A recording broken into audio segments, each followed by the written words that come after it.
Welcome to my video, which is all about Heka. In fact, it's about one of the Heka gods, Seer and WADJET. So now we're starting to merge the energies and frequencies. And that's what this month is all about, really. It's WADJET, it's transformation. Transformation is the snake energy, you know, for us purging through our fear of our power. And WADJET is leading us all the way to the promised land, which is your heart, right? So this month is obviously very much about transformation because we've spoken about it. It's the 5th month, right? And number 5 means transformation and travel. So we're certainly getting that because like we've just moved through the full moon, which was very, very powerful, Scorpio full moon. And that full moon specifically was about an absolute reset. It was very different to normal full moons because usually we have that heavy purging. We're like, oh my God, especially being in Scorpio. But this, you will find, since that moon's passed, a complete reset, right? Like all of a sudden, all of the fear, all of the stuff that was in the way, you've kind of popped your head up for air and you're like, it feels different. It's the oxygens taste differently and you just feel different. So there is a massive shift that has happened as a result of that full moon. And if you haven't felt it yet, you will. So don't worry. But this month is in good for good reason. The month of transformation, 5th month, WADJET month, snake medicine. We've all been feeling it, right? So in recent times, we've been taken to that place by WADJET to face our fear of our power, and that's why we've been having all these crazy dreams and facing that fear of transformation, basically. So now we're kind of rolling into the second half of this month of May. We're onto something else now. So we're just expanding and breathing into it, right? So the temple gathering, for those of you that don't know, is a temple gathering that I hold in a Zoom room on the last Thursday of every single month. And I will create I will tap into the energies and frequencies from my own channels and things like that of what the energy tone is for each month. And then of course we roll with those videos, topple into the temple as it were, and then we really, really work with that practical magic and, you know, kind of like get comfortable with it on how to apply it to our lives. So it really is a beautiful rainbow of transformation when you hang out with me here on YouTube. So today, I'm talking about WADJET and Seer. Now, let's just pause a minute because a lot of you might say, who is Seer? Seer is one of the Heka codes gods. Now, Heka codes is the absolute backbone of all my work because I'm an alchemist. You're an alchemist. We're here to remember our mastery as an alchemist in this life. So when it comes to the Heka codes, there's 3 powerful Egyptian creator gods, Seer, Hu, and Heka. And if you don't know too much about them, press pause and maybe you want to go back to the other videos on the channel because I have done like a real kind of a brief tutorial and introduction to Heka. There's even a meditation as well for you to really get comfortable with those gods. But for the purpose of this video, Seer is the god of perception, okay, vision. He's the one that brings the idea, as it were. And then you have the second god, which is Hu. Hu brings the idea. It's the divine into the physical. So he starts to bring that idea into the physical through the spoken word and so on and so forth. So it brings magic to the physical manifestation. And then Heka is the absolute force, which is even higher than any gods or deities. In fact, it was the gods and goddesses that used to call on Heka to grant them the power to grant the wishes of the people, right? So that's how powerful these gods are. And of course, they're deeply connected to Ra. They're also connected to WADJET, and which we're going to get into in a second. And, you know, they're all about, being upholders of Ma'at, which is really holding the bringing order in the chaos. And that essentially is why we're here in this life, to overcome that chaos, hold our center through presence and inner authority, and be the masters of the experience. Because we're not here to avoid the chaos because then you're just avoiding, but you have the power and the capacity to use that chaos for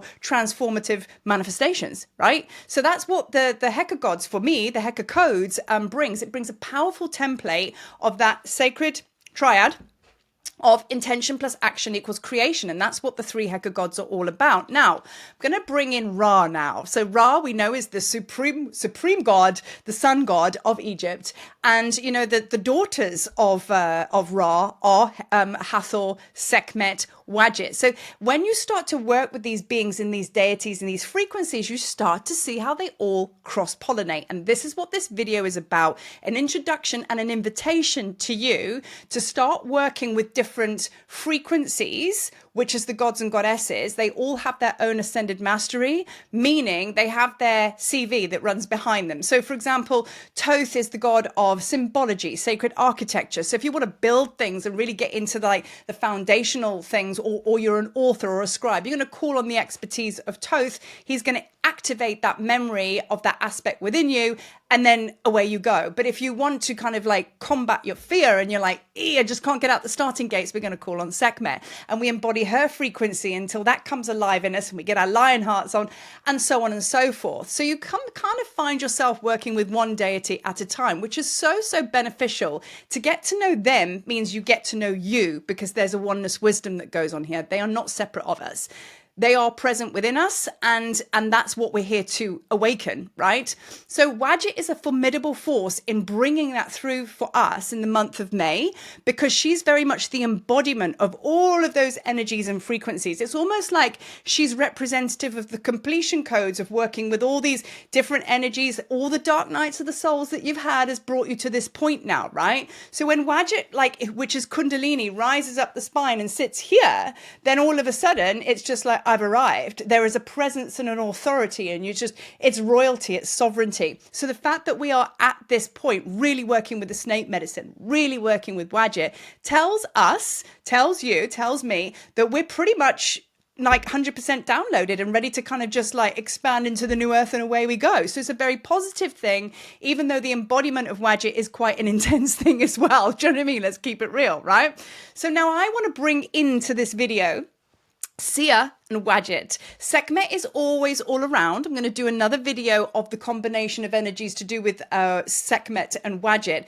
But this one is really powerful because Seer is the god of perception. And where does Wadjet sit? Here. Now, I'm going to go into, this is going to be a little bit of a tutorial, kind of like a classroom vibe, but it's going to help you, it's going to introduce you to playing with a culmination, a mixture of frequencies. So we're not just going to work with one goddess now or one god. If there's one that's very similar, let's start to bring it in and work with the two of them. Like in past times, I've introduced Hecate and Sekhmet, Hecate and Anubis. You'll find that there's goddesses which are unlikely pairs, or gods, whereas I have Thoth and Joseph Arimathea. They work with me together to land the divine plan, to get physical and practical in building things. Who would have ever thought that Thoth and Joseph Arimathea would go together? But we go past the personality and we connect with the frequency. So when you close your eyes, you will be visited by many deities. Maybe there's an Indian background, like Kali might come in and it might join Mother Mary. I mean, who would have thought? But like, you know, through you will make sense of this. So become the alchemist. Really step into that expansive paint palette that you have to be able to start blending it now and playing, right? Because that's the truth of where the power comes from, right? So Wadjet, protector of Ra, okay? Journey through the Duat. Duat is basically the underworld. So that's in Egyptian, like Ra will come on a sun barge. That'll be very much the sun in the sky, and there he is. And then come nighttime, he has to travel into the underworld, which is when we usually drop our bodies and go to sleep. But that's what happens. It's symbolic of the god Ra in his sun barge. On that sun barge, he's got a whole entourage, but let's keep it simple, because we will find Wadjet, we'll find Seer, Hugh and Heka, right? But for the purpose of this video, we're going to just work with Seer and Wadjet, okay? So now Ra's on his sun barge. He has to navigate the dark underworld waters, which is quite scary. And who stands at the front of the barge? Seer. Because he's the navigation, right? He's got to be able to like see through the chaos, right? To get Ra all the way through to sunrise so we can be born again, right? So Wadjet is also on the boat because she is hyper vigilant. So she'll be looking behind Seer. I see one, boom, and she'll like spit fire into the eyes of the enemy. It sounds quite brutal, really, but we could just call it distortion, shadow, low vibrations. You can bring this very much into your everyday life, right? And then, of course, you have Ra on the boat. So Seer, divine perception, awareness and understanding. So that's what Seer stands for. He's the visionary. He's the one that's like, you know, that connects you to your channeling abilities. You know, he's the one that will clear the way so you can get divine inspiration and divine guidance to be able to see where the way is forward, because you can't manifest anything until you can envision it and see it. So we're now going to be talking kind of at the Hermetic principle of mentalism, right? So that's the first one on the principles, because everything is the all mind. So if you don't master this, you can't do the rest of it. So Seer is very much the embodiment of that. Okay, so the law of mentalism, right? So he accompanies Ra Okay, along with, as I say, Seer and Hugh and Heka. But I want to talk, like I say, about the connection between Wadjet and Seer. So they're both third eye. They're both about vision. They're both upholders of Ma'at, and bringing those two together, they can work very, very powerfully, right? So Seer is conscious awareness, the idea, the visionary. I've been journaling on this, so I'm just reading from my notes. Navigates in the dark, and he sees through the chaos, right? Which we very much need right now to be able to navigate this world, just to be able to be in our presence and our space. But think about something a bit further than that, about the idea. So imagine, let's talk about something a bit lighter. So imagine you want to create something, okay? Or you need to have a vision of what the new world looks like for you. Do you know what I mean? You're leaving everything behind. That's what this death process has been all about. So now all of a sudden, Seer is very strong in our presence right now, because he's the first point of call when it comes to alchemy. You've got to be able to see it and vision it to be able to create it. And that needs to happen through all this chaos. Otherwise, you're going to get consumed by the chaos, right? So now, he's a spiritual knowing, okay? So Seer is the one that you could liken to, I suppose intuition could be like your gut feeling, right? So he's going to give you that gut feeling. You feel good about a project, good about an idea, and you've got to action it. So now you get a bit fearful and you're like, oh, I'm not too sure about it. In comes Wadjet, because she's the protector of transformation. So when you get an idea, you're going to transform, because you're basically not staying in the same place. You've started the alchemical process. But with that happening, let's talk about real life. We fear like, okay, well, I'm going to put an event on. What if nobody comes? I'm going to write a book. What if people hate it? I'm going to put a post out there. What if I get trolled? All of these things, right? Because change freaks us out, because we're creatures of habit. However, magic only happens in the uncomfortable zone. So for us to feel like protected, Sekhmet's around us all the time. So of course she's burning away all that shit all the time. But then you have Wadjet, because remember, you're trying to see a new vision. You want to bring an idea into being. So you have Seer and Wadjet. Seer is the visionary, and Wadjet is the one that's going to protect that vision so you can land into it. So do you see what I'm saying about using these two frequencies? Like if you worked with Wadjet and Sekhmet, it would be slightly different. But Seer and Wadjet are very much about seeing things and perception, seeing things differently. And that's the only way that change can happen. So I brought these two beings in now, okay, with the combination of the two, because think about it. We're going through this massive transformative space of May, right? We've just come through a very powerful moon, which has completely reset us, right? So now we're really starting to think differently. The only reason you're experiencing big changes in your life, okay, and you're starting to feel like, oh, this is getting a bit easier, and you're starting to see a bit better, is because you are changing your belief systems, right? Because you left, when you died, you left, your spiritual death, you left all of that on the table back there. You left it in the old house. So now the only reason you're able to start living a different life is because you see something differently and you believe something different. So you see, Wadjet is very, very integral in your process of starting to change your belief systems. You have to be protected enough and safe enough and have the courage to shed that skin. And, you're not going to shed the skin if you don't have the idea, and you're not going to have the idea if you don't feel protected enough. Do you see what I'm saying? So you oscillate between the two. So call on Wadjet, call on Seer, just in your creative endeavors. There's nothing complex about this. You don't have to go and do anything here. It's just about bringing in the awareness of those two beings working together and how they can work for you and support you, right? So now, Wadjet is the living embodiment of everything. She connects us to the cosmos. She connects us to the earth. I've got a whole video that I'm going to be sharing on ley lines and dragon lines, because Wadjet is connected to the dragons, because she's a winged cobra, okay? And obviously dragons have wings, so they are two together. So we're going to be talking about the ley lines and the energy of that, which is going to kind of it's going to add to what I'm sharing with you now, which is that Wadjet is the embodiment of everything. Through her Kundalini energy, she connects you with the cosmos, she connects you with the earth, right? And she gives you the strength and power and courage to be so evolved and in your presence and in your authority to be in this physical body. Because let's face it, so many of us, if not all of us as starseeds, are not wanted to come in and land here. Like there's only like so much cold water you can walk into up to your little boobies, and you're like, oh, I don't want to get my hair wet, this is freezing cold, and then you get out.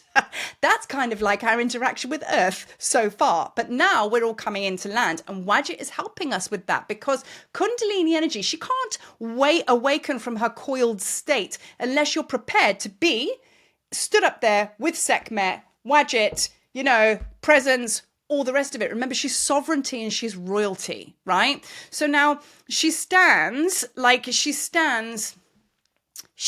for the fullness of as above, so below, so within, so without. That's what I'm trying to get to. So she will take you through those processes of becoming. Now, I've been talking a lot about Wadjet and all of her different, see, I've got more notes now, all of her different ways you can work with her, right? So now we've spoken about the embodiment and the coming into land. And the more you work with her and the more fear that comes up, Sekhmet's in the background to transmute it. So we can even chuck her in the mix a little bit now. But Wadjet's got your back, I think for now, for the purpose of this video, Seer and Wadjet, just work with the two of them, because when we get to the temple classroom, we are going to be working with Sekhmet and Wadjet together. So we're going to layer this. So get comfortable with this, okay? And then when we get to the end of the month, we'll really start to play with that beautiful paint palette that I spoke about. Do you know what I mean? So just to culminate this video with Seer and Wadjet, let's see how you get on with focusing on Seer.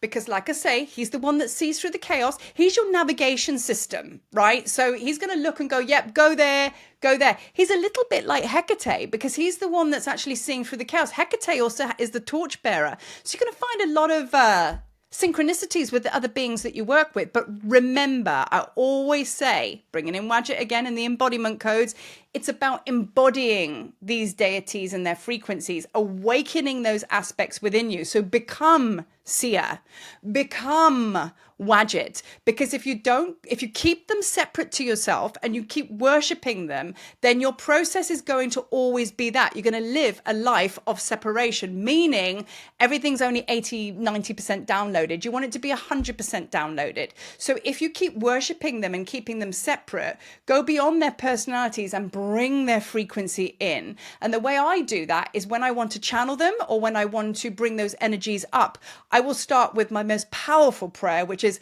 I am Wadjet. I am Wadjet. I am Wadjet. I am. And as I said that the third time, I just felt, woo, I felt that energy come alive within me. Yes, it's her, but it's actually me, right? I'm the one that embodies all this medicine and lives it out in this lifetime. Let's do that with Seer. I am Seer. I am. I am Seer. I am. I am Seer. I am.